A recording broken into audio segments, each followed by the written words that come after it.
Assalamualaikum warahmatullahi wabarakatuh. Halo teman-teman semua, perkenalkan nama aku Widya. Jadi di sini aku mau sedikit sharing nih tentang gimana sih tips untuk lulus tes pasca sarjana UPI. Pasti di sini teman-teman yang datang buat ngelihat video ini, teman-teman yang pengen banget ya jadi mahasiswanya UPI atau someday bisa jadi lulusannya UPI gitu ya. Wow. Ya siapa sih ya yang nggak tahu UPI, Universitas Pendidikan Indonesia, salah satu kampus terbaik yang ada di Indonesia, ya. Oke, langsung aja. Nah, di sini aku mau ngasih lihat, jadi beberapa waktu lalu itu, aku, udah pengumuman ya, alhamdulillah aku lulus ya, dari tes seleksi, pascasarjana UPI ini. By the way kemarin aku ikut untuk seleksi S3, aku ngambil, program studi administrasi pendidikan. Oke. Nah, di sini, seperti yang aku bilang, aku ikut seleksinya S3, tapi teman-teman yang, mau ikut seleksi S2 itu juga bisa ngikutin paparan ini karena, so far tahapannya sama aja, gitu. Nah, untuk tesnya kemarin aku itu online, ya, karena mungkin setelah Covid kemarin kebijakannya jadi berubah dan, so far sampai kemarin juga itu tes untuk pascasarjana UPI itu masih dilakukan secara online. Kalau dulu waktu aku tes S2, jadi by the way aku lulusan UPI juga nih S2-nya. Nah, dulu itu karena belum belum Covid ya, jadi tesnya itu masih, harus datang atau offline ya ke kampus, gitu. Oke. Nah, sebelum aku bahas tipsnya, jadi, pelaksanaan tesnya itu dilakukan dari pagi ya. Kita harus udah siap jam 7 itu masuk ke dalam Zoom, kemudian untuk pelaksanaan tesnya itu jam 8 ya, mulai dari jam 8 sampai selesai, kurang lebih sampai jam 12-an kayak gitu, oke. Nah, ini aku ada mau kasih tips, jadi ke teman-teman, tips sebelum ujian online. Yang pertama, ya ini sangat penting ya, jangan lupa berdoa, ya itu sudah pasti. Kemudian yang kedua, teman-teman harus sudah mempersiapkan dokumen. Jadi sebelum tes itu kita tuh udah dikasih tahu sama panitianya melalui akun atau melalui, apa mungkin teman-teman udah masuk ke dalam satu grup WhatsApp seperti itu. Nah, dikasih tahu di sana kita harus menyiapkan beberapa dokumen yang di mana dokumen itu akan kita perlihatkan ya kepada panitia untuk mengecek, kebenaran ya, keaslian gitu sebelum kita melaksanakan, tes online. Jadi kalau kemarin itu dokumen yang harus dipersiapkan itu KTP, kemudian kartu pendaftaran yang sudah di-print, karena kenapa di-print? Karena kita kan harus ngeliatin ke kamera kayak gitu, kartu pendaftaran kita. Kemudian yang ketiga itu kemarin ijazah ya, dan ijazahnya itu diminta, diperlihatkan itu yang aslinya, seperti itu. Oke, kemudian lanjut, apa yang harus teman-teman persiapkan adalah perangkat teman-teman, device teman-teman, ya beserta ya charger-nya gitu. Nah, kalau mau aman saat tes berlangsung itu, device teman-teman dalam keadaan mengisi daya aja. Jadi sudah pasang dayanya. Jadi nggak usah saat nunggu lowbat dulu baru mau pasang daya, gitu. Jadi itu akan membuat fokus kita hilang, apalagi itu terjadi di saat di tengah-tengah kita lagi ujian gitu ya, atau lagi tes kayak gitu. Jadi kalau aman sih tips dari aku, dalam keadaan mengisi daya aja gitu device yang teman-teman pakai. Kemudian yang keempat, nah ini salah satu yang penting juga, karena yang tadi aku bilang tes itu kan dari pagi banget ya, dari jam 7 sampai siang, sampai jam kurang lebih sampai jam 12. Jadi, kalau lebih baik teman-teman sarapan dulu, jangan meninggalkan sarapan gitu. Karena tesnya itu panjang, kebayang kalau seandainya perutnya nggak keisi, hanya gara-gara lapar teman-teman jadi hilang fokusnya gitu, ya. Jadi lebih baik teman-teman sarapan dulu sebelum, melaksanakan tes. Dan yang terakhir, hal yang salah satu yang penting adalah dengarkan dengan baik setiap instruksi panitia. Ya ini Gunanya apa? Gunanya untuk meminimalisir hal yang tidak kita inginkan nantinya. Jadi kalau kita nggak dengerin dengan baik, nanti ada ketinggalan atau bahkan salah gitu kan ya. Nah, ujungnya merugikan kita sendiri, ya. Oke, lanjut. Nah, kalau tadi sebelum, nah ini tips untuk menghadapi ujiannya. Nah, saat mau ujian atau menghadapi ujian, biasanya kita tuh dikasih link. Ya, kalau aku kemarin tuh dikasih link dari panitianya, kemudian setelah mengakses link itu, kita diminta untuk memasukkan passcode. Nah, passcode ini dikasih sama panitia di akun kita, di akun PMB kita.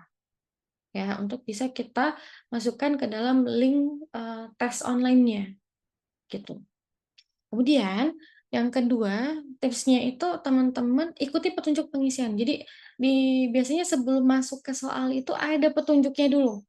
Untuk soalnya seperti apa dan kita harus ngapain terhadap, soal tersebut, ya. Jadi kita ikuti petunjuknya, jangan sampai, kita nggak teliti.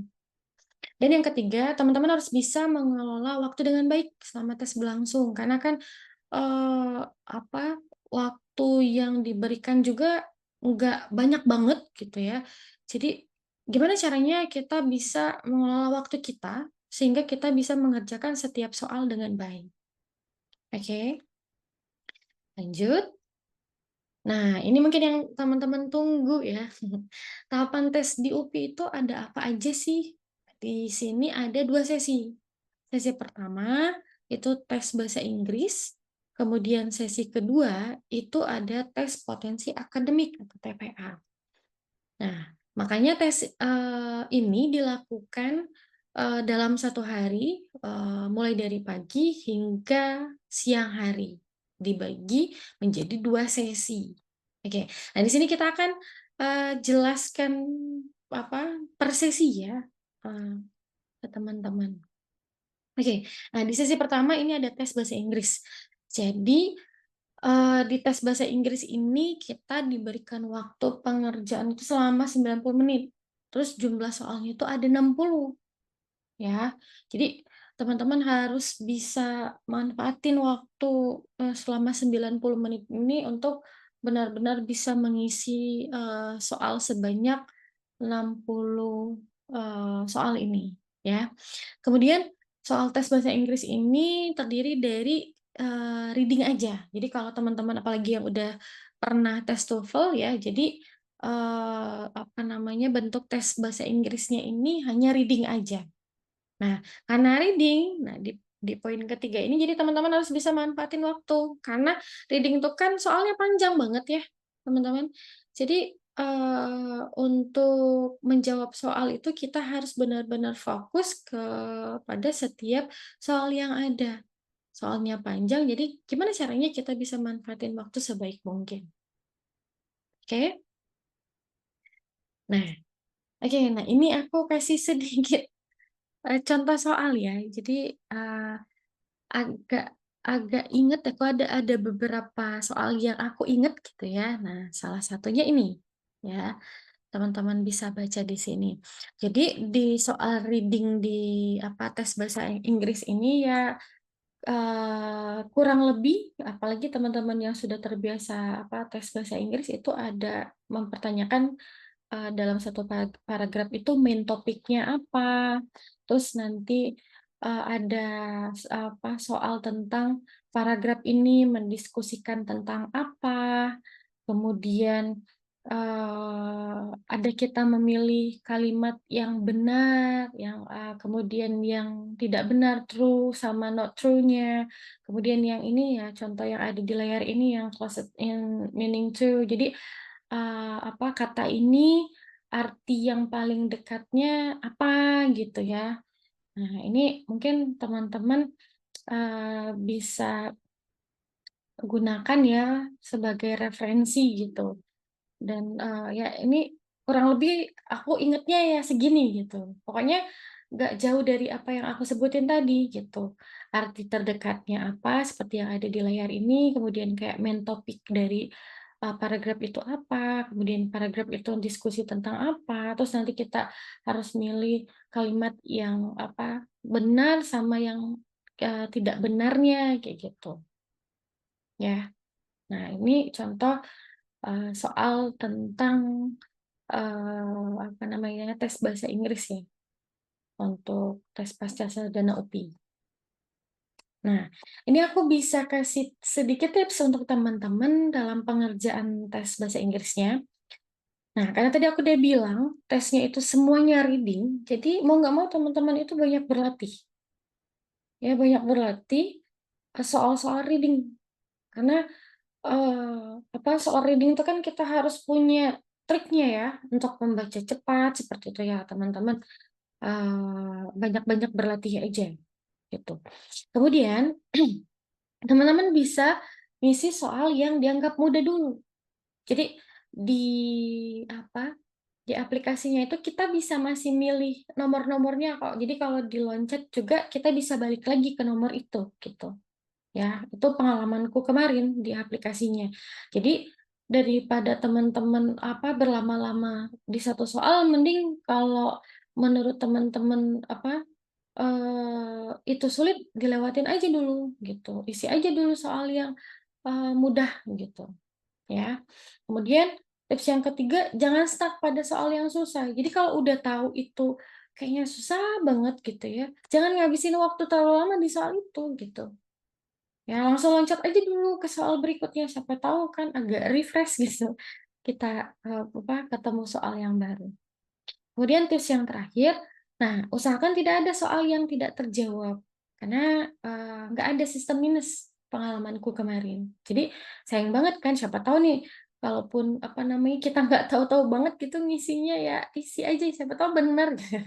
Tapi, apa, kalau bisa kalau bisa ya tetap fokus dan memang benar-benar kita cari, apa, jawaban yang paling terbaik gitu.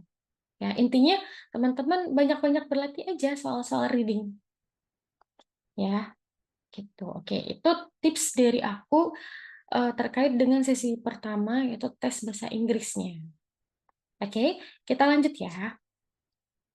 Nah, sekarang kita lanjut ke sesi kedua. Nah, sesi kedua ini kita akan menghadapi tes potensi akademik, ya, atau TPA. Jadi di sesi kedua ini kita dikasih waktu kurang lebih 120 menit untuk mengerjakan 120 soal. Nah, untuk rincian soalnya sendiri ada kemampuan verbal, kemudian kemampuan akademik ya, kemampuan saintifik sama kemampuan abstrak.